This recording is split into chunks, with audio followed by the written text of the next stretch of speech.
பெரியார் அண்ணா வழியில் வந்த தீரனே, இந்த தமிழகத்தில் உந்தன் புகழ் நிலைக்குமே.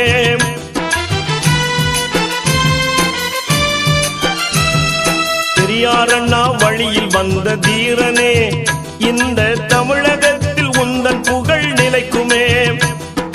தலைவர் வைகோ செய்த தியாகம் கொஞ்சமா, தலைவர் வைகோ செய்த தியாகம் கொஞ்சமா, உலக தமிழர்களின் நெஞ்சம் அதை மறக்குமா, உலக தமிழர்களின் நெஞ்சம் அதை மறக்குமா. எங்கள் துறை வைகோ, எங்கள் துறை வைகோ, எங்கள் துறை வைகோ, எங்கள் துறை வைகோ, எங்கள் துறை வைகோ, எங்கள் துறை வைகோ, எங்கள் துறை வைகோ, எங்கள் துறை வைகோ. கலிங்கப்பட்டி கரிசல் மண்ணில் பிறந்தவர், நல்ல கடமையாற்றி கழகம் காக்க வந்தவர்.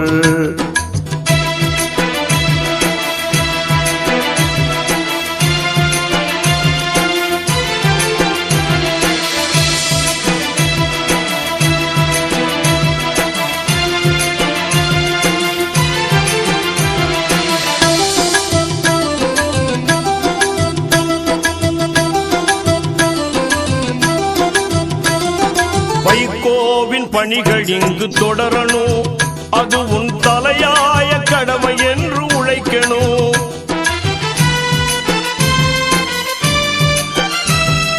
வைகோவின் பணிகள் இங்கு தொடரணும், அது உன் தலையாய கடமை என்று உழைக்கணும்.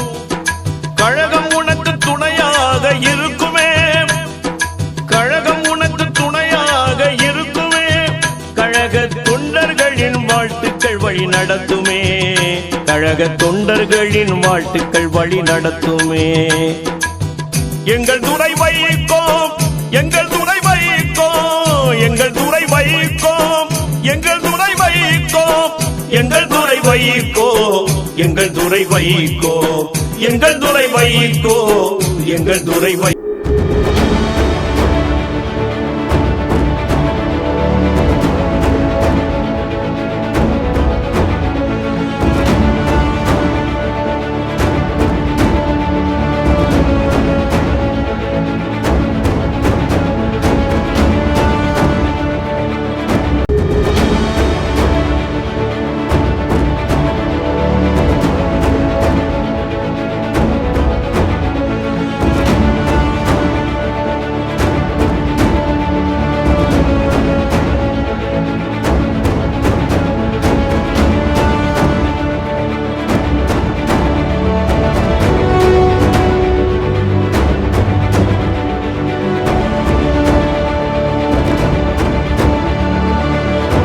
இளம்புயல் துறை வைகோ அவர்களுக்கு இன்றைக்கு ஐயா ராமதாஸ் அவர்கள் வெற்றிகரமான ரத்த விழாவை கொண்டாடுகிறார்கள் என்று சொன்னால், முன்னேற்ற கழகத்துடைய கொள்கையை சொல்லுவதற்கு இது எங்களுக்கு ஒரு பெரிய வாய்ப்பு.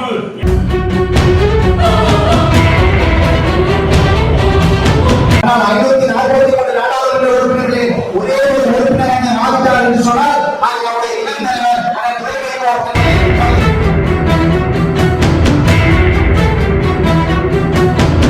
இந்தியாவிலேயே இருக்கக்கூடிய இளம் நாடாளுமன்ற உறுப்பினர்கள் யார் சிறந்தவர் என்ற ஒரு போட்டி வைத்தால்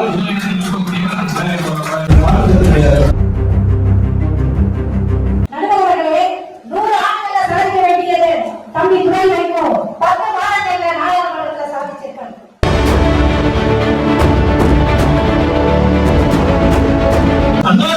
வெற்றி பண்ணி எடப்பாடி பழனிசாமியா அமித்ஷாவா இந்த காலகட்டத்தில் சப்போர்ட் சொல்லி இப்ப யார் வச்சிருக்கேன்னு கேட்கிற மாதிரி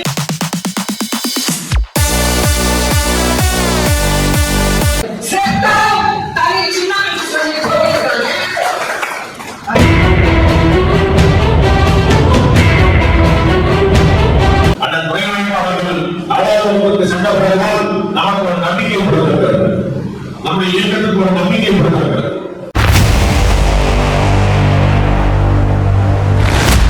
இன்றைக்கு எங்களுடைய தலைவர் ஆராய்வதற்கும் போற்றுவதற்கும் உரிய ஐயா சின்னம்பியல் துரை வைகோ அவர்களுடைய பிறந்த நாள்.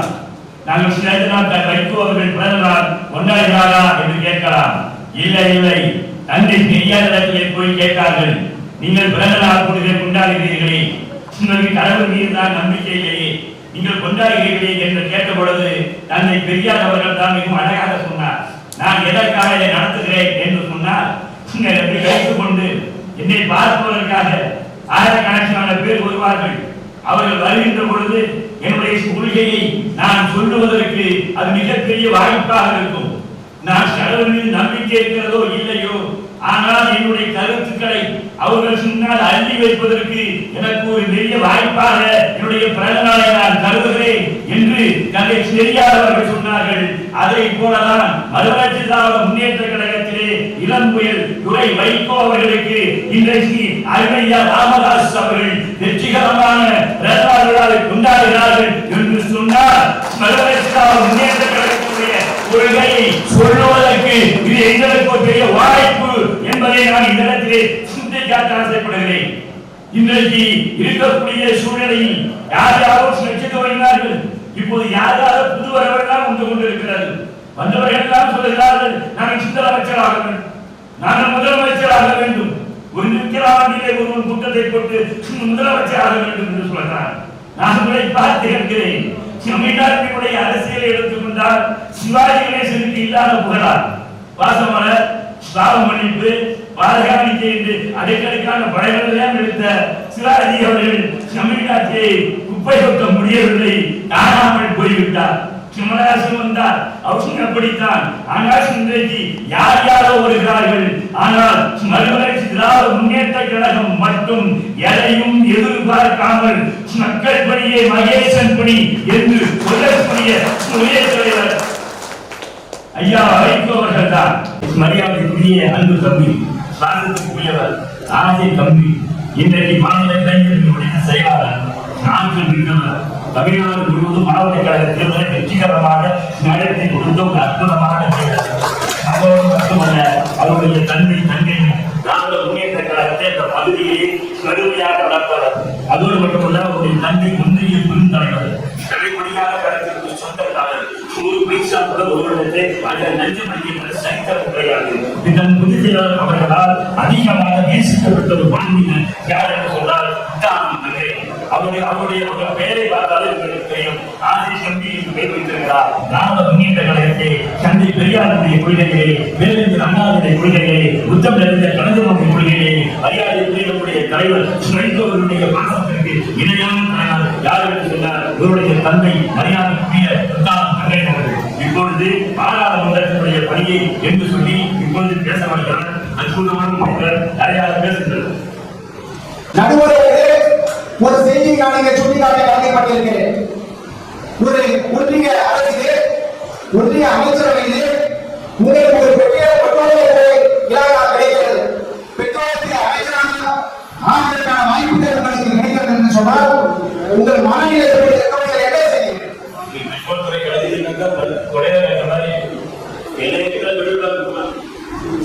நாடாளுமன்ற உறுப்பினராக தேர்வு செய்யப்படுகிறவர்கள் நாடாளுமன்றத்திலே மக்களவையிலே 21 பேரும் மாநிலங்களவையிலே 10 பேரும் தேர்வு செய்து ஸ்டாண்டிங் கமிட்டி என்று சொல்லக்கூடிய ஒரு நிலைக்குழுவை உருவாக்குவார். அப்படி அந்த நிலைக்குழுவை உருவாக்கிற போது நம்முடைய இளம் தலைவரான துரை வைகோ அவர்களுக்கு கமிட்டி பெட்ரோலியம் நேச்சுரல் கேஸ் என்ற அந்த பெட்ரோலியத்துறை தொடர்பான அந்த கமிட்டியிலே வாய்ப்பு வழங்கப்பட்டது ஒன்றிய அரசால். ஆனால் நம்முடைய இளம் தலைவரான துரை வைகோ அவர்கள் என்ன செய்யலாம் தெரியுமா? இந்த பூமியை நாம் காக்க வேண்டும். இந்த இயற்கை சுற்றுச்சூழல் என்பது நம் பிள்ளைகளிடமிருந்து பெற்ற கடன்.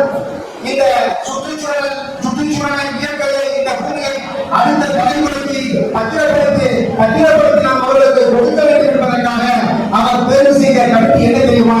Committee on environment and forest and climate change என்று சொல்லக்கூடிய சுற்றுச்சூழல் மற்றும் காலநிலை பருவமாற்றம் என்ற ஒரு கமிட்டியை தேர்வு செய்து இன்னைக்கு அதை சிறப்பாக பணியாற்றிக் கொண்டிருக்கிறார். தனக்கு கிடைத்த மந்திரி பதவியை அடைய அதிகாரி வழங்குவதால் மைசூரை அழைத்து மைசூர் உங்களுக்கு எந்த துறையிலும் எடுத்துக் கொள்ளுங்கள் என்று சொன்னபொழுது எனக்கு எந்த துறையும் வேண்டாம், அதற்கு பதிலாக என்னுடைய துறை என்னுடைய துறை இருக்கிறதே அதை சனாதனத்துக்கு கொடுங்கள் என்று சொன்ன மகன் தான் நம்முடைய துறை வைப்பவர்கள் பெட்ரோல் துறை கொடுத்தாலும் வேண்டாம், எனக்கு சுற்றுச்சூழல் துறை கொடுங்கள் என்று சொல்லியிருக்கிறார்கள் என்று சொன்னால் அதுதான் அவருக்கும் இருக்கக்கூடிய அந்த உறவு. ஸ்டாண்டர்ட் கமிட்டி என்று சொல்லக்கூடிய அந்த நிலைக்குழுவில் முதல் கூட்டம் நடைபெறுகிறது. நம்முடைய இளம் தலைவரான துரைவைகோ அவர்கள் உரையாற்ற தொடங்குகிறார். ஸ்டெர்லைட் ஆலையை இடிக்கக்கூடிய மறுமலர்ச்சி திமுகவிலிருந்து அறிவித்திருக்கிறேன். உறிஞ்சக்கூடிய மண்ணை மண்ணாக்கக்கூடிய சீமை கருவறைகளை அமைக்கக்கூடிய ஒரு அரசாணை பெற்றுத்தந்த மறுமலர்ச்சி திமுகவிலிருந்து அறிவித்திருக்கிறேன். கூடவும் அடுத்த நிலையத்திற்காக போராடிய மறுமலர்ச்சி திமுகவின் முதன்மை செயலாளராக உறுதியிருக்கிறேன் என்று அந்த நிலைக்குழுவிலே உரையாற்றும்போது எடுத்துரைத்திருக்கிறார். மட்டுமல்ல, தொடர்ச்சியாக நடைபெறக்கூடிய அந்த நிலைக்குழு கூட்டத்திலே அவர் தன்னுடைய வாதங்களை எடுத்து வைக்கிறார். தன்னுடைய கேள்விகளை கடையாக கொடுக்கிறார். அப்படி கேள்வி கடைகளை கொடுக்கிற போது இங்கே சிமெண்ட் தொழிற்சாலைகள் இருக்கிறது. அந்த சிமெண்ட் தொழிற்சாலைகளை மாசு ஏற்படுத்துகிறதனால் அதை நீங்கள் எந்த அளவுக்கு கட்டுப்படுத்தி இருக்கிறீர்கள் என்று கேட்கிறார். ஓரளவு கட்டுப்படுத்தப்பட்டிருக்கிறது, ஆனால் முழுமையாக கட்டுப்படுத்தப்படவில்லை. இதற்கு என்ன வழிமுறைகளை வைத்திருக்கிறீர்கள்? புதிய விதிமுறை ஏதாவது உருவாக்குகிறீர்களா என்று கூட்டத்திலே கூறப்பட்டார். அதுக்கு ஆர்டிபிஷியல் இன்டெலிஜென்ஸ் என்று சொல்லக்கூடிய முன்னறிவு சம்பந்தப்பட்ட அது இன்றைக்கு உலக அளவிலே போருக்கு உள்ளாகி இருக்கிறது. புதிய தொழில்நுட்பத்தை கண்டு இன்றைக்கு வளர்ச்சி அடைந்திருக்கக்கூடிய அந்த ஆர்டிபிஷியல் இன்டெலிஜென்ஸ் பற்றி அவர் அந்த நிலைக்குழுவை குறிப்பிடுகிறார். என்ன குறிப்பிடுகிறார் என்று கேட்டால், இந்த ஆர்டிபிஷியல் இன்டெலிஜென்ஸ் சம்பந்தமான ஆய்வுகள் என்ன ஆய்வுகளை நீங்கள் மேற்கொண்டு வருகிறீர்கள்? தனியார் துறை ஆய்வுகளுக்கு நிதி ஒதுக்கிறீர்களா அல்லது பல்கலைக்கழகத்திற்கு அவர்கள் ஆய்வு நடத்தும் போது அதற்கான நிதி ஒதுக்கப்பட்டதா என்ற தன்னுடைய கேள்வி கணிகளை நிலைக்குழுவிலே எடுத்து வைத்தார் நம்முடைய இளம் தலைவர் அதன் துறைவைக்கோர்கள். அதே போலதான் தொடர்ந்து நாடாளுமன்றத்திலே தன்னுடைய கோலை தலைவர் வைகோவுடைய வேட்பாளர் இரண்டாம் வைகோவாக நாடாளுமன்றத்திலே தன்னுடைய வாதங்களை எடுத்துரைத்து வருகிறார். அன்புக்குரியவர்களே, இன்றைக்கு இந்தியாவிலே மொத்த மக்கள் தொகை 140 கோடி மக்கள் தொகை கொண்ட நம் இந்தியாவிலே 1986ஆம் ஆண்டு எல்ஐசி நிறுவனம் தொடங்கப்பட்ட போது 56 லட்சம் காப்பீடுகள் போடப்பட்டது. இன்றைக்கு அதே எல்ஐசி நிறுவனம் 40 கோடி காப்பீடுகளை வைத்திருக்கிறது. அந்த 40 கோடி காப்பீடுகளில் ஒருவர் 2க்கு மேற்பட்ட காப்பீடுகள் வைத்திருக்க கூடும். அப்படி கணக்கிட்டால் 40 கோடி 20 கோடியாக இருக்கும். ஆகவே மொத்த மக்கள் தொகை 140 கோடிகளை 20 கழித்தால் மீதமுள்ள 120 கோடி பேருக்கு இந்திய காப்பீடு இல்லாமல் இருக்கிறார்கள் என்று நாடாளுமன்றத்தில் என்ன துறையினார் நம் இளம் தலைவர்கள் தெரிவித்தோம். அது மட்டுமல்ல, ஒன்றிய அரசு என்ன சொல்கிறது? அனைத்து இந்தியர்களுக்கும் காப்பீடு இருக்க வேண்டும் என்று சொல்லி, அப்படி என்றால் இந்த 120 கோடி பேருக்கு காப்பீடு எப்படி நீங்கள் கொடுக்கப்படுகிறீர்கள், என்ன திட்டத்தை வைத்திருக்கிறார்கள் என்று நம்முடைய இளம் தலைவர்கள் தெரிவிப்பவர்கள் இருக்கிறார். அது மட்டுமல்ல, இன்றைக்கு நம்முடைய எல்ஐசி முகவர்கள் 14 லட்சம் பேர் இருக்கிறார். 14 லட்சம் பேர் முகவர்களுக்கு ஆண்டுதோறும் வரக்கூடிய அந்த கமிஷன் தொகை குறைக்கப்பட்டிருக்கிறது. அது மட்டுமல்ல, அந்த முகவர்கள் 1ஆம் ஆண்டு கமிஷன் குறைக்கப்பட்டிருக்கிறது. 1ஆம் ஆண்டு காப்பீடு போடுவர்கள் அந்த காப்பீடை சரண்டர் செய்தால் முகவர்களுக்கான கமிஷன் கொடுக்கப்படவில்லை. ஆகவே இதைத்தான் நாடாளுமன்றத்திலே நம்முடைய இளம் தலைவர்கள் துரைவைகோவர்கள் குறிப்பிட்டார். நாடாளுமன்றத்திலே 543 நாடாளுமன்ற உறுப்பினராக இருந்தார். எல்ஐசி முகவர்களும் காப்பீடுதாரர்களும் வாரிசுதாரர்களும் தமிழ்நாட்டில் மட்டுமல்ல இந்தியா முழுவதும் பரவி கிடக்கிறார்கள். ஆனால் 543 நாடாளுமன்ற உறுப்பினர்களே ஒரே ஒரு உறுப்பினர் ஆகிட்டார் என்று சொன்னால் அது நம்முடைய இளம் தலைவர் துரைவைகோ என்பதை ஒன்றிய கல்வி அமைச்சர் தர்மேந்திர பிரதான் அவர்களை நம்முடைய தமிழ்நாட்டின் பள்ளி கல்வித்துறை அமைச்சர் அன்பில் மகேஷ் பொய்யாமொழி அவர்கள் போய் சந்திக்கிறார். அப்போது அன்பில் மகேஷ் பொய்யாமொழி அவர்களோடு நம்முடைய இளம் தலைவர்கள் துரைவைகோ உள்ளிட்ட தமிழ்நாட்டு நாடாளுமன்ற உறுப்பினர்கள் அவர் உடன் செல்கிறார்கள். தர்மேந்திர பிரதான் அவருடைய அலுவலகத்திலே அமைச்சரை சந்திக்கிறார்கள். அப்போது நம்முடைய பள்ளி கல்வித்துறை அமைச்சர் அன்பில் மகேஷ் பொய்யாமொழி அவர்கள் சொல்கிறார், அமைச்சர்களே, பள்ளி மாணவர்களுக்கு கல்வி கொடுப்பதிலே சில சிரமங்கள் இருக்கிறது. ஆசிரியர்களுக்கு ஊதியம் கொடுப்பதிலே சிரமங்கள் இருக்கிறது. பள்ளி அடிப்படை வசதிகள், பள்ளி கட்டமைப்புகளை மேம்படுத்துவதற்கு சிரமங்கள் இருக்கிறது.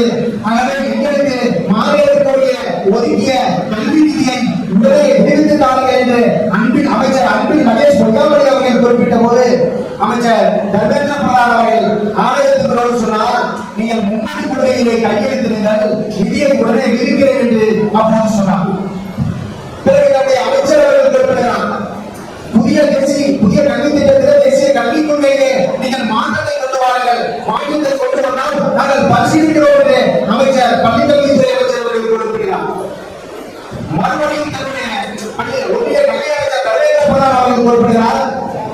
நீங்கள் இந்த மும்மொழி கொள்கையை ஏற்காத காரணத்தினால் தமிழ்நாடு 40 ஆண்டுகளுக்கு பின்னோக்கி இருக்கிறது என்று அமைச்சர் அவர்கள் குறிப்பிட்ட போது உடன் இருந்த நம்முடைய இளம் தலைவர்கள் துறை வைகோ அவர்கள் அமைச்சரின் முகத்திற்கு நேராக நின்று அமைச்சர் அவர்களே தமிழ்நாடு 40 ஆண்டுகளுக்கு பின்னோக்கி செல்லவில்லை, நாங்கள் இதுபோல் கொள்கையை படித்து நடுவர் குறிப்பிட்டாலே இன்றைக்கு உலகம் முழுவதும் அறிஞர்கள், விஞ்ஞானிகள், ஆசிரியர்கள், ஆண்கள் இன்றைக்கு பதவி பெறுகிறார்கள் என்று சொன்னால் இந்த இருமொழி கொள்கையை அவர்கள் பெறுகிறார்கள். ஆகவே தமிழ்நாடு 40 ஆண்டுகள் பின்னோக்கி செல்லவில்லை, 40 ஆண்டுகள் முன்னோக்கி தான் சென்றிருக்கிறது. வட மாநிலங்கள் தான் 40 ஆண்டுகள் பின்னோக்கி இருக்கிறது என்று அமைச்சரிடத்தில் நேருக்கு நேராக என்று வாசிக்கிறார் நம்முடைய இளம் தலைவர் நடுவர் அவர்களே. collective efforts and increased growth, அனைவரையும் உள்ளடக்கிய வளர்ச்சி, அனைவரையும் ஒன்றிணைக்கக்கூடிய வளர்ச்சி என்று ஒரு முழக்கத்தை ஒன்றிய அரசு வைத்திருக்கிறது. ஒன்றிய அரசிலே நிதி நிலை அறிக்கை தொடர்பாக நாடாளுமன்றத்தில் வருகிற போது நாடாளுமன்றத்தில் நம்முடைய இளம் தலைவர்கள் துறை வைப்பவர்கள் இந்த அவர்கள் கூறிய அந்த முழக்கத்தை வைத்துக் கொண்டு நாடாளுமன்றத்திலே குறிப்பிடுகிறார். பீகார் மாநிலத்திற்கு நீங்கள் 11,500 கோடி நிதி ஒதுக்கி இருக்கிறீர்களே, தமிழ்நாடு, கேரளா உள்ளிட்ட தென்னிந்திய மாநிலங்கள் நிலச்சரிவினால், கனத்த மழையினால் பாதிக்கப்பட்டு பேரிடர்களால் பெரும் பாதிப்புக்கு உள்ளானார்களே. தமிழ்நாடு பேரிடர்களை சந்தித்த போது 37,000 கோடி நிலத்திலே கேட்டதே, ஆனால் நீங்கள் வெறும் 276 கோடி மட்டும் கொடுத்தீர்களே. அவர்கள் கேட்ட தொகையிலே 1% கூட நீங்கள் கொடுக்கவில்லை என்று நாடாளுமன்றத்தில் எடுத்துரைத்தார் நம் இளம் தலைவர் துறை வைகோ. அது மட்டுமல்ல, நிதி அமைச்சர் நிதி அறிக்கையை தாக்கல் செய்த போது குறிப்பிட்ட போது தமிழ்நாடு மக்களுக்காக என்று நீங்கள் சொன்னாலும் கூட இந்திய வரைபடத்திலே தமிழ்நாடு இடம்பெற்றிருக்கிறதே தவிர ஒன்றிய அமைச்சரிடத்திலே, பிரதமரிடத்திலே தமிழ்நாடு இடம்பெறவில்லை என்று அடுத்த நகரத்துடைய வாதத்தை முன்வைத்தார். காலையில் உங்களை பத்திரமாக ரயிலில் அழைத்து வந்து மாவட்ட செயலாளர் ராமதாசரிடத்திலே ஒப்படைக்க வேண்டாம், திரும்பவும் உங்களை ஊருக்கு பத்திரமாக அழைத்து சென்று விட வேண்டும் என்று சொன்னால் நீங்கள் அளிக்கக்கூடிய தீர்ப்பில் தான் இருக்கிறது. செய்ய வேண்டி வரும் என்று சொல்லி தந்த வாய்ப்பு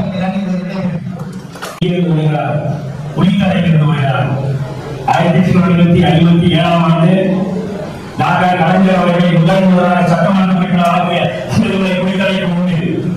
அந்த குடித்தலையில் இருந்து சிறிய வழிகளே அருமையான கருத்துக்களை அள்ளி வீசுவதற்காக அன்பு தம்பி பால சசிகுமார் அவர்களால் நீங்கள் ஒற்றாக அறிவில் கூட ஒற்றுங்கள். ஆனால் 10 நிமிடத்திற்கு மேலே ஒற்ற வேண்டாம் என்று கேட்டுக்கொள்கிறேன். துறை வைகோவுடைய பொது தொண்டில் விஞ்சி இருப்பது அவருடைய மனிதநேய மக்கள் துணியற்ற தலைப்பில் உரையாற்றுகின்ற சிந்திக்கின்ற வாய்ப்பு என்று நினைத்திருக்கிறது. அந்த துறை வைகோ அவர்கள் எப்போ ஆசிரியர் வந்தார்கள் கட்சியில் இருக்கக்கூடிய நிர்வாகிகள் தெரியும். இங்கே தாய்மார்கள் இறக்க வருகிறார்கள். அவர்களுக்காக நான் சொன்னார், ஒரு 4-5 வருடங்களுக்கு முன்னால் 2020-21 காலகட்டத்தில் துறை வைகோ அவர்கள் அரசியலுக்கு வர்றார். அதுவும் நேரடி அரசியல் கூட சொல்ல முடியாது. அந்த காலகட்டம் என்பது கொரோனா பூமங்கள்.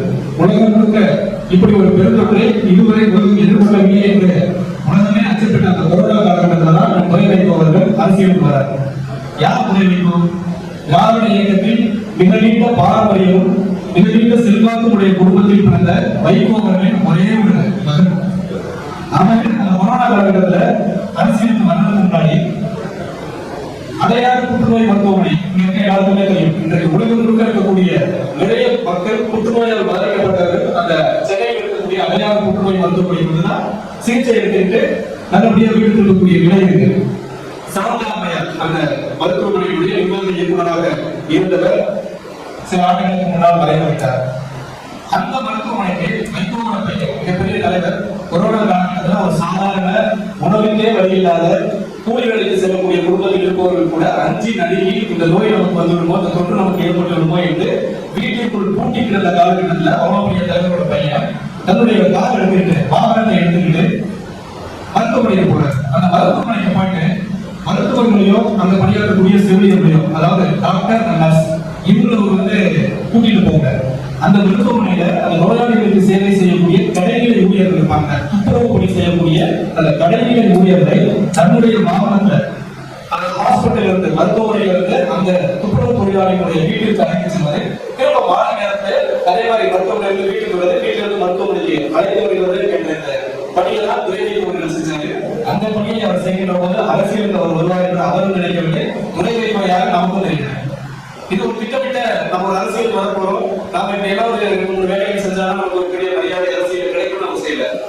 ஏன்னா அவர் வைகோவின் மகன் என்பதுதான் இதுக்கான அடிப்படை காரணம். ஏன்னா வைகோவினுடைய மனிதனைய பண்புங்கிறது அவருடைய உடம்பையே மூடிக்கக்கூடிய ஒரு சிந்தனை.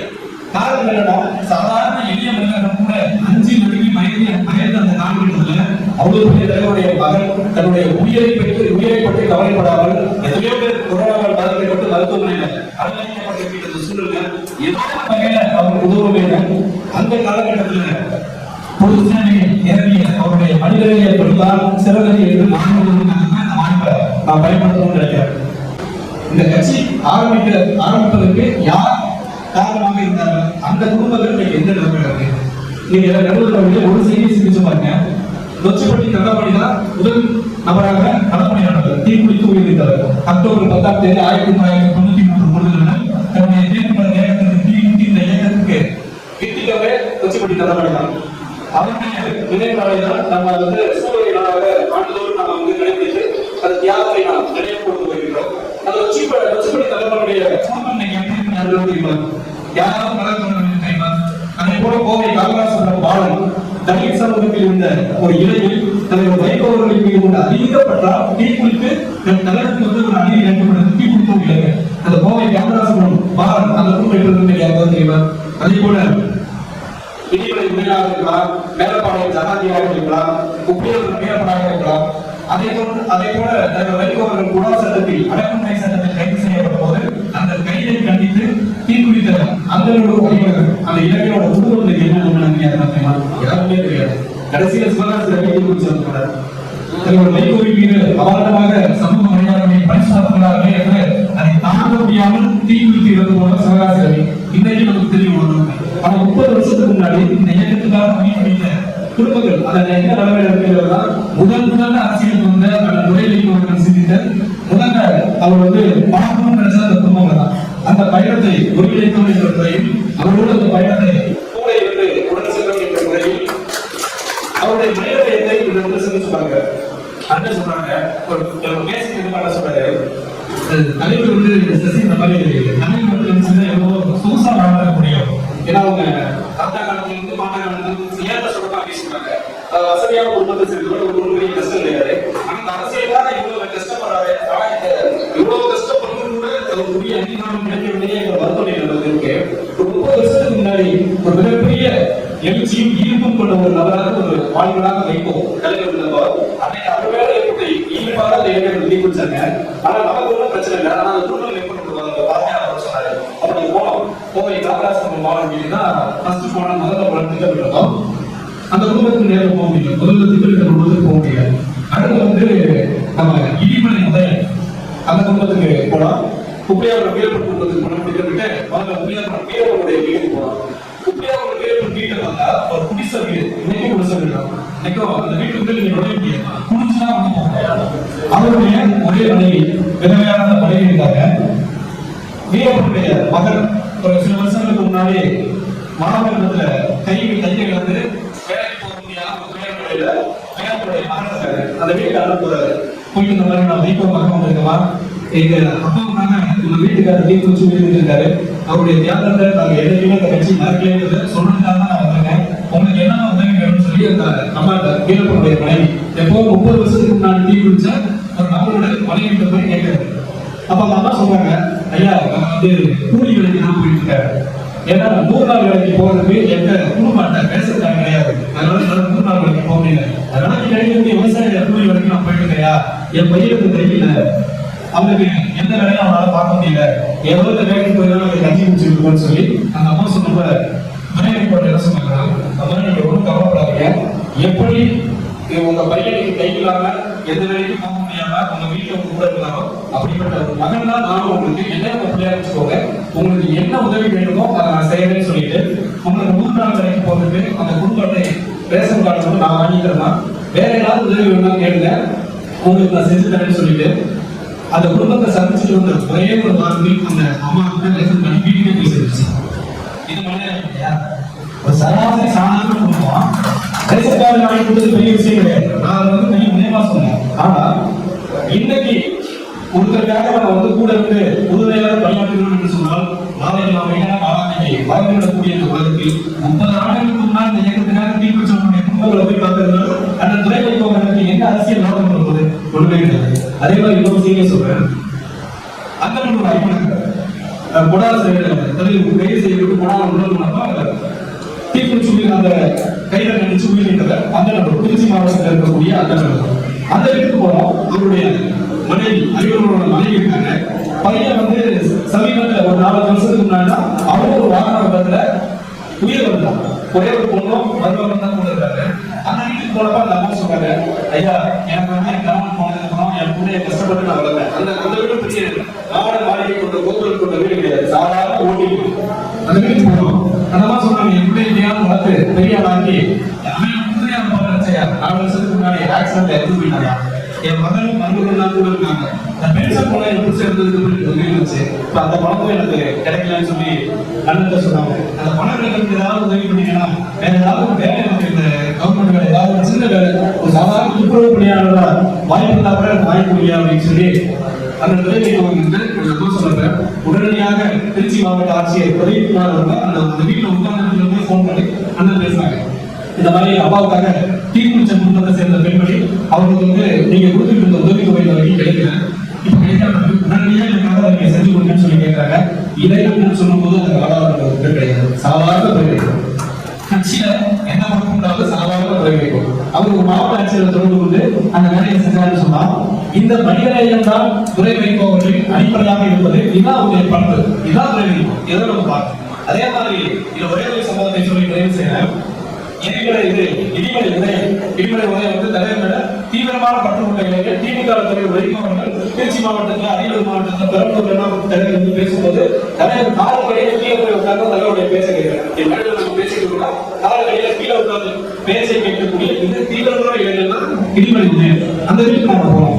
ஒரு மாலை கொடுத்து ஒரு 7 மணிக்கு வீட்டுக்கு போறோம். அப்ப இடிமலை உதயனுடைய மனைவி இருந்து வீட்டு, அதாவது அப்பா மட்டும் இருக்காங்க, அவருடைய அம்மா இருந்து போயிட்டாங்க. ஒரே ஒரு தம்பி அவர் இருக்காரு.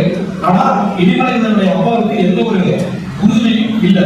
அவர் என்ன பண்றாரு, தன்னுடைய சின்ன விவசாய இடம் ஒரு கொஞ்சம் எடுத்து விவசாய இடத்தை விட்டு நம்முடைய வாழ்நாள்ல ஒரு சின்ன வீடையாவது கட்டி பார்க்கணுன்ற ஒரு இயக்கத்துல வீட்டு வேலையை ஆரம்பிச்சு வீட்டை கட்டிக்கிறதா ஆரம்பிச்சார். ஆனா அந்த வீட்டை முடிக்கிறதுக்கு அதுக்கு மேற்கொண்டு அந்த வீட்டு பணம் இல்லை.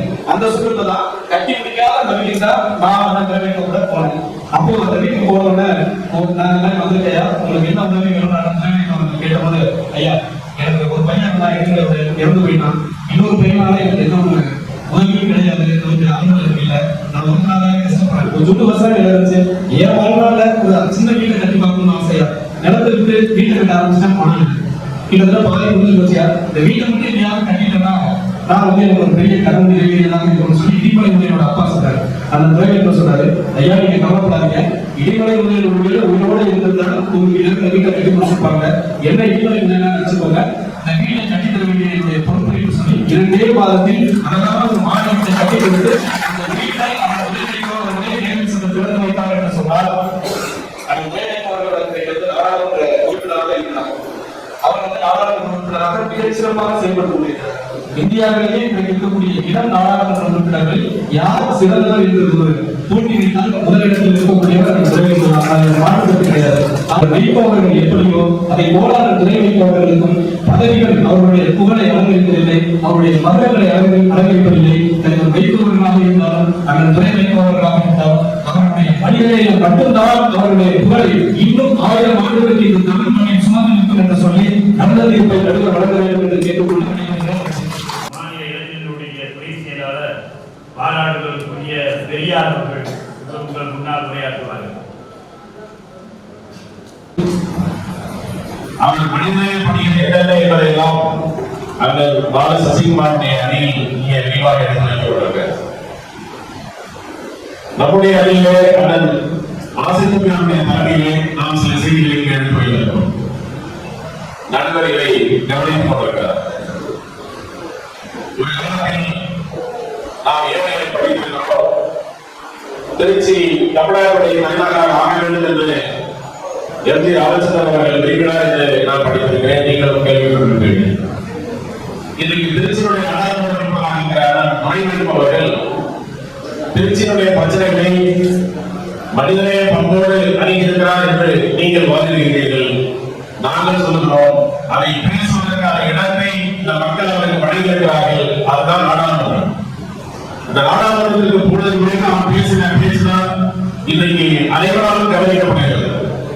அவர் மனிதநேய பண்பில் மிகுந்திருக்கிறார், பொதுப்பொருள் செய்கிறார், எல்லாம் சரி. ஆனால் நாடாளுமன்றத்துக்கு நாம் போக வேண்டும் என்று அத்தனை தொண்டர்களும் ஆசைப்பட்டோம். அதனால்தான் 3 லட்சம் வாக்குகள் வித்தியாசத்தை நாடாளுமன்றத்திற்கு சென்றிருக்கிறார். இன்றைக்கு அவர் நாடாளுமன்றத்தில் பேசுகிற பேச்சு இந்தியாவினுடைய மக்களால் கவனிக்கப்படுகிறது. தலைவர் வைகோ அவர்கள் ஒரு வாரத்துக்கு முன்னால் கண்ணும் அரைமணம் கண்ணும் கிழிமணும் இந்தியை கட்டாய இந்தியை கொண்டு வந்தால் வெட்டி புகழப்பட சொன்னார். அவர் எங்கே சொன்னார்? இந்திய நாடாளுமன்றத்திலே சொன்னார். மக்கள் மன்றத்தில் அல்ல, நாடாளுமன்றத்திலே பேசினார். அதுபோல அண்ணன் துரை வைகோ அவர்கள் நாடாளுமன்றத்தில் பேசின பேச்சு அவருடைய செயல்பாடுகளுக்கு, அவருடைய மனிதநேய பண்புகளுக்கு புறம் சேர்ப்பதாக இருக்கிறது. அந்த வகையில் அவர்கள் எங்களுடைய அணியை சார்பில் சொல்லியிருக்கிற விஷயங்களை அவர்கள் இடையோடு பார்க்க வேண்டும். அண்ணன் துரை வைகோ அவர்கள் நாடாளுமன்றத்துக்கு சென்ற பிறகுதான் நமக்கு ஒரு நம்பிக்கை கொடுத்திருக்கிறது. நம்முடைய இயக்கத்துக்கு ஒரு நம்பிக்கை கொடுத்திருக்கிறது. நம்முடைய இயக்கத்தை நம்பிக்கையாளர்களை நாம் விட்டுவிடக்கூடாது என்பதற்காக அண்ணன் அவர்கள் தொடர்ந்து பார்க்கப்படுவதற்காக அது மனிதநேய பண்பு என்று நீங்கள் சொல்லலாம். அந்த மனிதநேய பண்பை நிலைநிறுத்துவதற்கு அவருக்கு ஆதாரமாக இருப்பது நாடாளுமன்ற சட்டமன்ற உறுப்பினர்களை நாம் வழங்குவதுதான் என்பதை நீங்கள் புரிந்து கொள்ள வேண்டும். அண்ணன் நாடாளுமன்ற உறுப்பினராக ஆக வேண்டும் என்பதற்காக நாடாளுமன்ற உறுப்பினராக அண்ணன் தேர்ந்தெடுக்கப்பட வேண்டும் என்று நாம் பொருட்காண வேண்டும். அந்த கனவு நிறைவேறியிருக்கிறது. அந்த கனவை நிறைவேற்றுவதற்கு நம்முடைய இயக்கம் துணை கொண்டிருக்கிறது. அண்ணன் நாடாளுமன்ற உறுப்பினராக மட்டுமல்ல, சட்டமன்ற உறுப்பினராகவும் வரவேற்று இந்த இயக்கம் போகிறது. அந்த சட்டமன்ற உறுப்பினராக மட்டுமல்ல, இந்த நாட்டில் ஆளுகிற ஒரு முக்கிய இடத்துக்கு அவர் வர வேண்டும் என்று இந்த அவை விடுகிறது. ஏனென்று சொன்னால் அதிகாரத்துக்கு வராமல் எதையும் சாதிக்க முடியாது. பெரியாரை பற்றி அவர்கள் சொன்னார், பெரியார் செய்தார், தொண்டை பற்றி அவர்கள் சொன்னார். உண்மைதான். ஏன் பெரியாரிடத்தில் அண்ணா வெளியே வந்தார்? பெரியாரிடத்தில் வந்து வெளியேறி 1949 திராவிட முன்னேற்ற கழகத்தை தொடங்கினார். அதிகாரத்தை நாம் கைப்பற்றினால்தான் இந்த மக்களுக்கு அவர் வாக்குறுதியை செய்ய முடியும் என்பதை அந்த வேண்டினார். ஒருவேளை பெரியாரோட அண்ணா இருந்திருந்தால் தமிழ்நாட்டிற்கு பெயர் வந்திருக்கிறார். இன்னைக்கு இது சென்னை மாநிலமாக இருக்கிறது. எனவே நாம் சாதிக்க வேண்டும் என்று சொன்னால் அதிகாரத்துக்கு வர வேண்டும். ஆனால் ஒரு தேர்தலில் நிற்காமல் போனதால் இந்த இனம் இன்றைக்கு அழிக்கப்பட்டிருக்கிறது. அவர் அன்றைக்கு தேர்தலில் முன்னிருந்தால், அவர் அன்றைக்கு நாடாளுமன்றத்திற்குள்ளே சென்றிருந்தால் ஈழ தமிழர்களுடைய படுகொலை தடுத்து நிறுத்தப்பட்டது. எனவே ஆட்சி அதிகாரம் என்பது அமைச்சர் பதவி என்பது பதவி என்ற சுகமல்ல, அதை கொண்டு செய்ய வேண்டும் என்பதை செய்வதற்காக ஒரு பெரிய ஆயுதம். அந்த ஆயுதம் நம்மிடத்திலிருந்து கைதறி போவதனுடைய விளைவு இன்றைக்கு ஈழம் நிற்கதியாக இருப்பதை நாம் பார்த்துக் கொண்டிருக்கிறோம். இயக்கம் என்பது அடுத்த கட்டத்தை நோக்கி பயணித்துக் கொண்டிருக்கிறது. அதன் துறை வைப்பவர்கள் அதை வேகமாக முன்னெடுத்து சென்று கொண்டிருக்கிறார். அதற்கு நாம் என்ன செய்ய வேண்டும் என்று சொன்னால், நம்முடைய பிள்ளைகள் இந்த இயக்கத்திற்கு கொண்டு வந்து சேர்க்க வேண்டும். ஏனென்று சொன்னால், இன்றைக்கு படங்களை நடித்துவிட்டு வேறு வேலைகளை செய்துவிட்டு அரசியலை மனிதர்களோடே அவர்கள் கனவோடு வருகிறார்கள். முதலமைச்சர் நாற்காலியில் நீங்கள் அந்த கனவோடே வருகிறார்கள். இன்னைக்கு அண்ணன் அவர்கள் அரசியலுக்கு வந்து அரசியல் பொறுப்பேற்றுக் கொண்டு இந்த பதவியில் இந்த பொறுப்பில் அவர் இருக்கிற இந்த காலத்தில் ஒரு நாள் தன்னை முதலமைச்சராக கற்பனை செய்து கொண்டிருக்கிறார். எனவே நாம் நம்முடைய பிள்ளைகளை இந்த இயக்கத்தில் கொண்டு வந்து சேர்த்து இந்த இயக்கத்தை வலு சேர்க்க வேண்டும் என்று சொல்லி வாய்ப்பு கேட்டு நிறைவு செய்கிறேன். இன்றைக்கு 64,000 ரூபாய் அந்த அளவிலே தேர்வு இருக்கக்கூடிய பவுன்ராஜ் அவர்கள் உங்கள் முன்னால் ஒருத்தன் இலவச வேட்டி சட்டை கொடுப்பான், பள்ளி கல்லூரிகள்ல படிக்கிற மாணவர்களுக்கு கல்வி உபகரணம் கொடுப்பான், முதியோர் இல்லத்துல போய் உணவு கொடுப்பான். இது எல்லாத்தையும் மாவட்ட செயலருக்கு செஞ்சுட்டாரு. கூடுதலா பட்டிமன்றமும் வச்சுட்டாரு. சரி, மற்ற கட்சிகளுக்கு நேரடியாக வாங்கிட்டு இருந்தா தமிழ்நாட்டு அரசியல்ல சில தலைவர்கள் நான் பட்டியலிடுறேன், நீங்களே முடிஞ்சா ஒரு தலைப்பை சொல்லுங்க. அண்ணாமலை மாவட்டம் இருக்கிறாங்க, அவருக்கு இது மாதிரி ஒரு தலைப்புல நம்ம ஒரு பட்டிமன்றம் நகரத்த முடியுமா? அவருக்கு ஒரு பட்டிமன்றம் வச்சா தலைப்பு நீங்க என்ன கொடுப்பீங்க? இந்தியாவிலே அதிகம்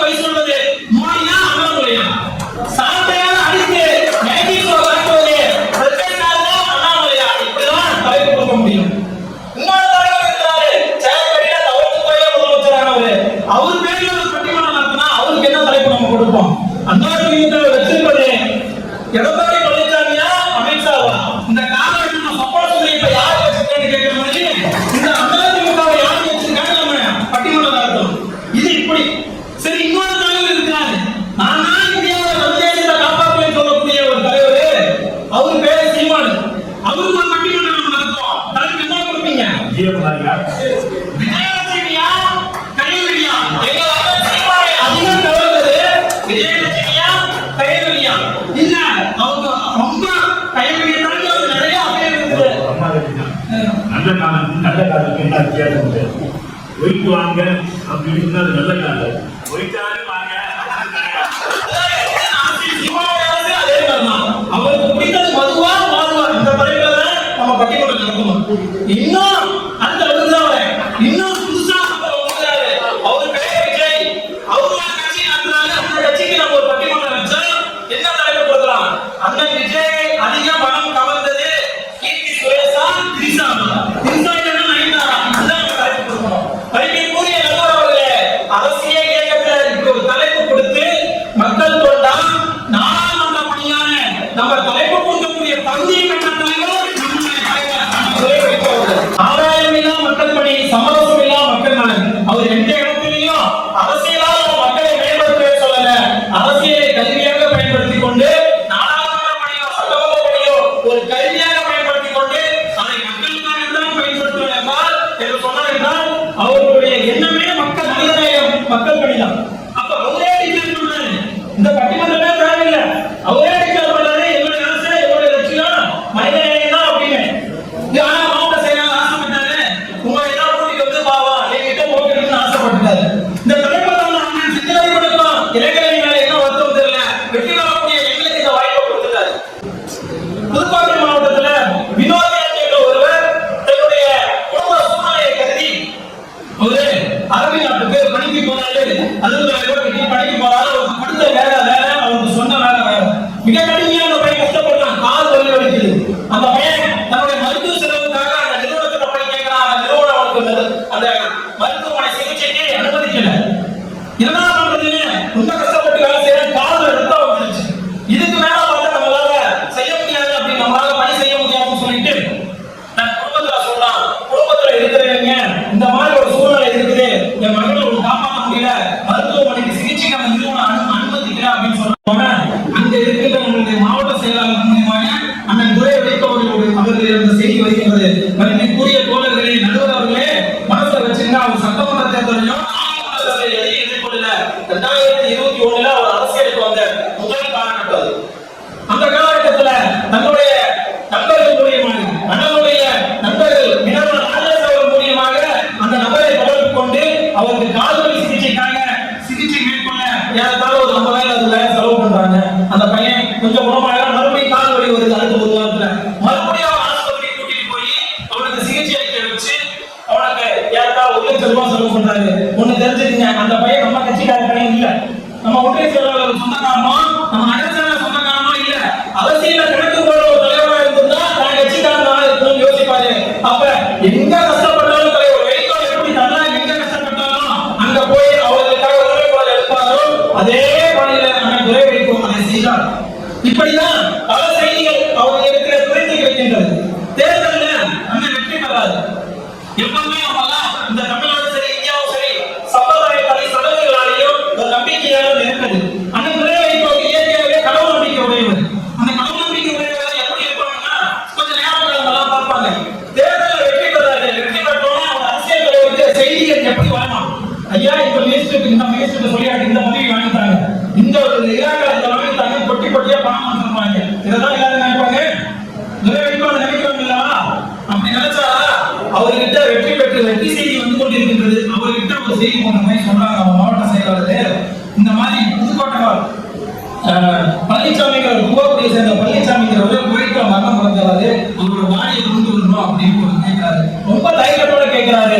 ஆனா அண்ணன் அவர் கேட்ட தயக்கத்துக்கு எந்த தயக்கத்தில் அவர் கேட்டாரோ ரொம்ப வீரியமா கேட்ட அடுத்த நாளுக்கு மறுநாள் அவருடைய உடல் வயிற்றுல இருந்து குவாக்குடிக்கு வருதுன்னா அப்ப அவருடைய சேவை, அவருடைய அரசியல் நோக்கம் இந்த மக்களுக்காக செயல்பட வேண்டும் என்ற ஒரே ஒரு காரணம். இதே மாதிரிதான் பெரம்பலூர் மாவட்டத்துல நல்லசாமிங்கிறவர் அதே குளத்துல உடல் உபாதையா பாதிக்கப்பட்டு அவருக்கு கைகால் செயலுக்கு போகுது. அந்த கைகால் செயலுக்கு போனவரை இந்தியாவுக்கு கொண்டு வந்து தமிழ்நாட்டில் கொண்டு வந்து சிகிச்சை அளிக்கணும். அப்படி ஒரு வாய்ப்பு இல்லை. நல்லா தெரிஞ்சுங்க, கைகால் செயல்படாம கண் பார்வை மங்கி போனா அவனால உட்கார முடியாது, தனியா அமர முடியாது, எங்கேயும் போக முடியாது. அப்படிப்பட்ட சூழ்நிலையில இருக்கிறவரை தமிழ்நாட்டுக்கு அழைச்சிட்டு வரதே கடினமான செயல். ஆனால் மிக சிறப்பான மருத்துவமனையில மேல் சிகிச்சைக்கு அவர் அனுமதிச்சாருன்னா அவங்க அரசியல்வாதியா இருந்தா தமிழ்நாட்டுக்கு அந்தமான நிறுத்திடலாம். தமிழ்நாட்டில் சிறந்த மருத்துவமனைக்கு கொண்டு போய் அவர் சிகிச்சைக்கு அனுமதிக்கிறாருன்னா அவரோட நோக்கம் மனிதநேயம் தான், மனிதநேயம் மட்டும்தான் அப்படிங்கிறத அவர் நினைச்சுதான் அதை செய்யறாரு. எல்ஐசி முகவர்களுக்காக அவங்க நாடாளுமன்றத்தில் பேசுறதா சொன்னாங்க.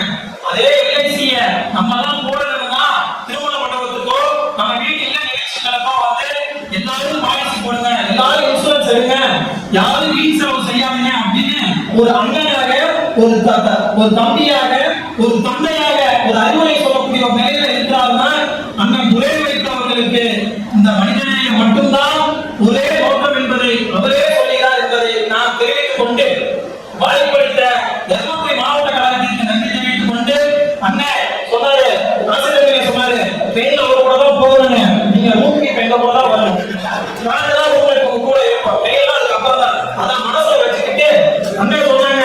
அதே போல ரேவா செய்தி சொன்னேன், அதிகமா கொடுத்து அந்த நெல்லிக்கை எங்க இருக்குன்னு எனக்கு தெரியும், நீங்க எந்த பக்கம் திரும்ப சொன்னீங்கன்னா அந்த நெல்லிக்கை உங்களுக்கு கிடைக்கிறதை தெரிவித்துக் கொண்டு வாய்ப்புக்கு நன்றி பகிர்கிறேன். நன்றி, வணக்கம். காலையிலேயே வந்து தங்கி பேருந்துடைய முகமும் மதிப்பிற்கும் பாராட்டுவதற்குரிய அரசுக்குரிய திருமதி மல்லிகா தயானந்தர்கள் மனிதநேயம் இருக்க வேண்டியதுதான். ஆனா மனிதநேயம் மட்டும் இருந்தா போதாது. தலைவர் வைகோ அவர்கள் எடுத்துக்கோங்க, கடந்த காலத்துல எத்தனை பேருக்கு இருதய சிகிச்சை செய்திருக்காரு. நடுவர்களே உங்களுக்கு தெரியுமா? தெரியுமா? தெரியாது. அவங்க எத்தனை பேர் மனிதநேயத்தோட தலைவர் பின்னாடி நீங்க அணிவகுக்கிறாங்க சொல்லுங்க. இல்ல மனிதநேயம் முக்கியம் தான். ஆனா இந்த காலம் மனிதன காலம். தலைவருக்கு கேட்காத மனிதநேயமா எவ்வளவு பேருக்கு, அதாவது கணக்கு கிடையாது.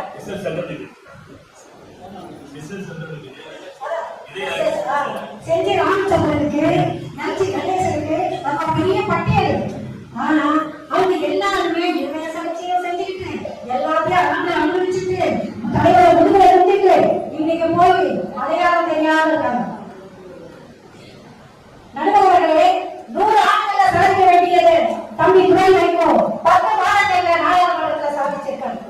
மளிகை போய் எங்க இருந்தாலும் மாட்டோம். அது மாதிரிதான் தம்பி துரை வைகோ எங்கிருந்தாலும் அவருடைய சாதனை இருக்கும். அப்ப என்ன சொன்னாங்கன்னா, நாட்டை பற்றியும் 1000 பிரச்சனைகள் இருந்தாலும் அந்த நாடாளுமன்றத்திலே முக்கியமான 5 பிரச்சனைகளை பற்றி நான் பேச போகிறேன் என்று கூறுகிறார்.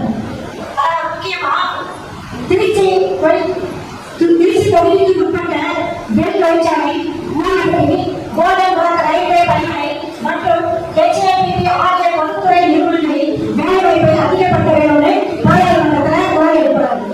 இலங்கை கடற்படையாக நம்மளோட தமிழர்கள் மிகவும் பார்க்க போகிறார்கள். மத்திய அரசு 3 வேளாண் சட்ட திட்டங்களை ஏற்றி இருக்கிறது. அந்த 3 வேளாண் திட்டங்களை எதிர்த்து போராடிய விவசாயிகளை நீங்கள் பணித்துறை வீசி அடங்கியிருக்கிறீர்கள், அவர்களை அடிக்கடி நடத்தியிருக்கிறீர்கள். அவர்களுடைய உண்ணாவிரதத்தை முறியடிக்கிற வகையாக நீங்கள் செயல்படுகின்றீர்கள். இதையெல்லாம் நிறுத்திக் கொள்ள வேண்டும். முதலில் 3 வேளாண் சட்டத்தை நீங்கள் திரும்ப பெற வேண்டும் என்று பாராளுமன்றத்திலே குறை எழுப்புகின்றார். திருச்சி இன்றைக்கு விமான சேவையை தொடங்கியிருக்கிறார். Trichy to Mumbai, Trichy to Chennai, Trichy to Delhi, Trichy to Madurai ஆகிய நாடுகளுக்கு விமான சேவையை ஏற்படுத்திக் கொடுத்திருக்கின்றார். திருச்சி மக்களின் நம்பிக்கை நட்சத்திரமாக இந்த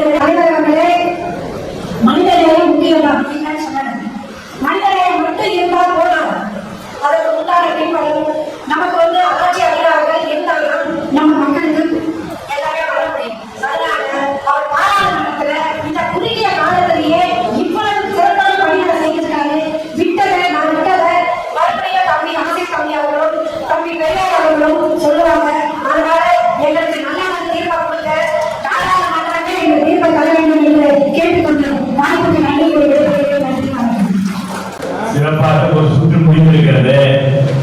அடுத்த சுற்றை நான் அறிவிக்கலாம் என்றால் ஆனால் நேரம் அதிகமாக கடந்து விட்டது. என்னுடைய தீர்ப்பை நான் ஒரு 10 நிமிடத்திலே நான் முடித்து உங்களை எல்லாம் வெற்றிகரமாக வீட்டுக்கு அனுப்பி வைக்கலாம் என்று நான் கருதுகிறேன். என்ன பெரிய மகிழ்ச்சி என்று சொன்னால், எங்கு யார் ஆட்சி நடக்கிறதோ இல்லையோ, இங்கே ராமதாஸ் ஆட்சி தான் நடக்கிறது என்பதற்கு ஒரு சிறந்த எடுத்துக்காட்டு தான் இந்த பட்டிமன்றம். நான் பல பட்டிமன்றங்களுக்கு நான் போயிருக்கிறேன், பல பொது நிகழ்ச்சியை நான் பேசியிருக்கிறேன். இருந்தாலும் கூட இங்கே பெண்கள் இருந்த அமைதி இருக்கிறது. இந்த அமைதியை நான் உள்ளபடியே நான் எங்கேயும் பார்த்தது கிடையாது. அவர்கள் உன்னிப்பாக என்ன பேசுகிறார்கள், ஏது பேசுகிறார்கள் என்பதை மிகவும் கவனமாக உன்னிப்பாக அவர்கள் கேட்டார்கள். ஆகையினால் நீங்கள் இன்னொரு முறை கைதட்ட வேண்டும் என்பதை நான் மனதிற்கோடு கேட்டுக்கொள்கிறேன். எனக்கு என்ன ஒரு சங்கடம் அப்படின்னு கேட்டீங்கன்னா, இதை எப்படி தீர்ப்பு சொல்றது சங்கடம். இன்னும் நான் ஊருக்கு போகணும், ஆனா இவரோட தான் போகணும், வேற வழி. ஆனா இரவு நின்று சாப்பிட்டாகணும், நான் பவுன்ராஜோட சாப்பிட்டாகணும், வேற வழி கிடையாது. அதே மாதிரி இப்ப எந்த பக்கம் தீர்ப்பு கொடுக்கிறது அப்படிங்கிறது சங்கடமான ஒரு சொன்னார். இருந்தாலும் கூட அது பெருமாள் போய் சீதேவி மூதேவி போயிட்டான். போய் இந்த பெருமாள்கிட்ட நான் அழகா இருக்கேனா, நான் அழகா இருக்கேனா அப்படின்னு சீதேவி கேட்டாங்களா, மூதேவி கேட்டாங்களா. அப்ப பெருமாள் சொன்னாரா, மூதேவி நீ போகும்போது அழகா இருக்க, சீதேவி நீ வரும்போது அழகா இருக்க அப்படின்னா. அதே மாதிரி போகும்போது அழகா இருக்கீங்க, நீங்க வரும்போது அழகா இருக்கீங்கன்னு சொல்ல முடியுமா அப்படின்னு பார்த்தா சொல்ல முடியாது. என்ன ஒரு பெரிய மகிழ்ச்சிகரமான ஒரு செய்தினாக்கா, இன்னைக்கு தமிழ்நாட்டுல தம்பி துரை வைகோ அவர்களுக்கு முதலாக வெற்றிகரமான ஒரு பட்டிமன்றத்தை ராமதாஸ் அவர்கள் செய்திருக்கிறார் என்று சொன்னால், ஒரு முறைக்கல்ல 5 முறை நான் அவருக்கு கைது தர வேண்டும். ஏன் என்று சொன்னால், தமிழ்நாட்டில் தருமபுரி தான் முன்னோடி என்று சொல்லக்கூடிய அளவிற்கு வெற்றிகரமான பட்டிமன்றம். இது தகவலை பற்றி சொன்னார்கள். ஔவையாரை போல மிகப்பெரிய அறிவாளி யாரும் கிடையாது. பெரிய நிகழ்வும் நெடிவடிகள் எல்லாம் பெரிது கோணம் பெரிது, கோணமும் 4 படைப்பு 4 அறிவாள் தந்தியில் வந்தோம், அரியமான அலைகள் பணிவோம், அலைகள் பெரிய 1000 என்று சொல்லி அடுத்தடுக்காக பாடியவர். நீங்கள் நினைத்து பார்க்க வேண்டும், அவரை மாதிரி பாட முடியாது. ஏனென்றால் தகவல் சாதாரண ஊர் அல்ல, தடையேழு வல்லர்களில் ஒருவன் என்று சொல்லக்கூடிய மிக பெரும் தலைவன் யாருன்னா அதியமான் தான். இது யாரும் மறுக்க முடியாது. அச்சேற்பட்ட கதையே முதலில் வாழக்கூடியவர் ஆனால் ராமதாஸ் ஐயா நீங்கள் எல்லாம் என்று சொன்னால், இந்த இடத்திலே நான் அதியமனையும் அவையாரையும் நான் கையெழுத்து சொல்கிறேன். இதே நேரத்தில் இங்கே பாசத்திற்குரிய அன்பு சகோதரி சந்திரசேகரநாதன் அவர்களும் தம்பி சசிகுமார் அவர்கள் சிறப்பாக பேசினார்கள். இதிலே அவர்கள் ஒவ்வொன்றையும் நீங்க ஆய்ந்து பார்க்க வேண்டும். இங்கே இருக்கக்கூடிய இடிமொழிக்கும் உதயன் அவர்களை நேரடியாக போய் அவர்களுடைய தந்தையாரையும் தாயையும் நேரடியாக போய் பார்த்து, உங்களுக்கு நான் வீடு கட்டி தருகிறேன் என்று சொல்லி அற்புதமான ஒரு வீடை கட்டி கொடுத்தார்கள் என்று சொன்னால், இது மிகப்பெரிய மனித நேயம். இதை யாரும் மறுக்க முடியாது. அதே போல நொச்சிப்பட்டி தண்டவாணி, அதே போல அவர்களுக்கு ரேஷன் கார்டு, அதே போல அவர்களுக்கு பென்ஷன், இந்த அடுக்கடுக்கான பணிகளை எதிர்பார்க்காமல் செய்யக்கூடிய ஆற்றல் இன்னைக்கு துறை வைகோவுக்கு இருக்கிறது என்று சொன்னால், அதற்குடைய உச்சபட்சம் இந்த யார் என்று சொன்னால் பாராளுமன்றத்துக்கு போனது. நீ நினைத்து பார்க்க வேண்டும். இந்த சனியை எல்லாம் நாம் இடத்திலே வெளியே என்று செய்து கொண்டிருந்தால் அறிவிக்கலாம், அது சிலை என்று சொல்ல முடியாது. ஆனால் வெளியில் இருந்து நான் சொல்லிக் கொண்டே இருந்தால் வருகிறவன் போகிறவன் கேட்டுக்கொண்டு போவானே தவிர அதற்கு எந்த விதமான ஆக்ஷனும் இருக்காது. இதுதான் உண்மை. அதைத்தான் அவர்கள் பெரியார் சுட்டிக்காட்டியதை போல தந்தை பெரியார் உடைய இயக்கத்திலே கட்சியாக இருந்தவர் பேரறிஞர் அண்ணா அவர்கள். ஆனால் ஒரு காலகட்டத்திலே பெரியாரை விட்டு அவர் பிரிந்து வருகிறார். ஏன் பிரிந்து வருகிறீர்கள் என்று கேட்டால், அண்ணா தான் இன்னும் அழகாக சொல்கிறார், வெளியில் இருந்து நாம் பணியாற்றுவதை விட மக்கள் முன்னே நாம் சட்டமன்றத்திற்கு போய் செய்தால் அங்கே நாம் வெற்றி பெற முடியும் என்று அவர்கள் சொன்னார்கள். ஏன் சுட்டிக்காட்டுகள் என்று சொன்னால், தங்கள் பேரறிஞர் அண்ணா அவர்கள் வெற்றி பெற்றார்கள். வெற்றி பெற்று முடிந்தவுடன் ராஜாஜி நினைத்துக் கொண்டிருந்தார் தெரியுமா, அந்த மாலையை கொண்டு வந்து ராஜாஜி நடக்கத்தான் போடுவார் என்று ராஜாஜி நினைத்துக் கொண்டிருந்தார். ஆனால் பேரறிஞர் அண்ணா என்ன செய்தார் தெரியுமா, ராஜாவுக்கு ராஜாஜிக்கு மிகப்பெரிய அன்பா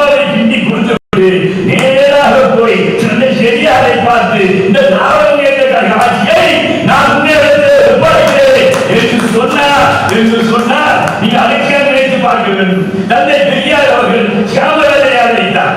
ஏன் அழைத்தார்? காமராஜர் அவர் பொறுப்பிலே இருந்தார், முதலமைச்சராக இருந்தார். தந்தை பெரியார் என்ன சொல்கிறாரோ அதை காமராஜர் செய்தார். அதை ஆண்டவர்கள் பத்திரிகையிலே எழுதினான். காரியம் காமராஜர், காரணம் பெரியார் என்று நான் சொல்லவில்லை, அழக ஆண்டவர்கள் பத்திரிகையிலே எழுதினார். இன்றைக்கு நம்முடைய தலைவர் துரை வைகோ அவர்கள் 1000 பணிகள் செய்திருக்கிறார். அதை நாம் மறுக்க முடியாது. இருந்தாலும் இன்றைக்கு பாராளுமன்றத்திலே போய் இந்த சொல்கிறார், நிர்மலா சீதாராமனை போய் பார்க்கிறார். அவர்கள் நீங்கள் என்ன செய்து கொடுங்கள், திட்டங்களை எல்லாம் நிறைவேற்றிக் கொடுங்கள் என்று சொல்லுகின்ற போது நான் செய்து தருகிறேன் என்று சொல்கிறார்கள். நான் இதை வைத்து பார்க்கின்ற பொழுது மிக அழகான ஒரு திட்டத்தை உருவாக்கிக் கொள்ள வேண்டும். எவ்வளவுதான் மக்கள் கொண்டு பணி ஆற்றினாலும் அதை மக்கள் ஓரளவுக்கு தான் ஞாபகம் வைத்துக் கொள்வார்கள். இதுதான் மிக மிக முக்கியம். ஆனால் அதே நேரத்திலே மீண்டும் போய் ஒரு மிகப்பெரிய பாராளுமன்றத்திலே உட்கார்ந்து கொண்டு நீங்கள் பேசுகின்ற பொழுது வெளியில் இருந்து பேசுவதற்கும் பாராளுமன்றத்தில் இருந்து பேசுவதற்கும் அதிக வித்தியாசம் இருக்கிறது. அதைத்தான் நீங்கள் என்ன எல்லாம் வெளியிலே வெற்றிகரமாக நடத்த வேண்டும் என்று நீங்கள் நினைக்கிறீர்களோ அந்த வெற்றிகரமான பணிகளை எல்லாம் நீங்கள் பாராளுமன்றத்திற்கு முன்னாக செய்ய முடியல, செய்ய முடியாது. அதைத்தான் ஒரு பத்திரிகையை எழுதியிருக்கிறார். மிகப்பெரிய தலைவர் வைப்பவர்கள் அவர் வந்து ஒரு வருடம் கூட ஆகவில்லை. ஆனால் ஒரு வருடத்திற்குள் 3 வருடம் செய்யக்கூடிய பணிகளை எல்லாம் இன்றைக்கு செய்து முடித்திருக்கிறார். நான் சொல்லவில்லை, ஒரு பத்திரிகையை எழுதியிருக்கிறார். இதைத்தான் நீங்கள் ஆழமாக பார்க்க வேண்டும். மனித தொண்டு என்பது மிக மிக அவசியம். பாராளுமன்றத்துக்கு போக வேண்டும் என்பது மிக மிக அவசியம். ஆனால் என்னை பொறுத்தவரையே தீர்ப்பு என்னவென்று சொன்னால் ஏறத்தாழ 45% மக்கள் பணியும் 55% பாராளுமன்ற பணியும் அவர் செய்திருக்கிறார். வித்தியாசமும் கிடையாது. ஆனால் பாராளுமன்றத்தில் இருக்கின்ற பொழுது இன்றைக்கு திருச்சி தொகுதிக்கு, புதுக்கோட்டை தொகுதிக்கு, ஏறத்தாழ 6 தொகுதிக்கு தமிழ்நாட்டில் இருக்கக்கூடிய 40 எம்பிகளை விட அதிகமாக பணியை இன்றைக்கு வெற்றிகரமாக நடைபெறக்கூடிய ஒரே யார் என்று சொன்னால் என்று சொல்லி நான் தீர்ப்பை ஒத்தி வைக்கலாமா என்று நினைக்கிறேன். நீங்க இந்த தீர்ப்பு சரியா தப்பா என்பதை மேல்முறையீடு செய்வதற்கு எங்களுடைய பொருளாதார செந்தில் அபிமணிகள் அணுக வேண்டும் என்று சொல்லி நல்ல வாட்சி நன்றி.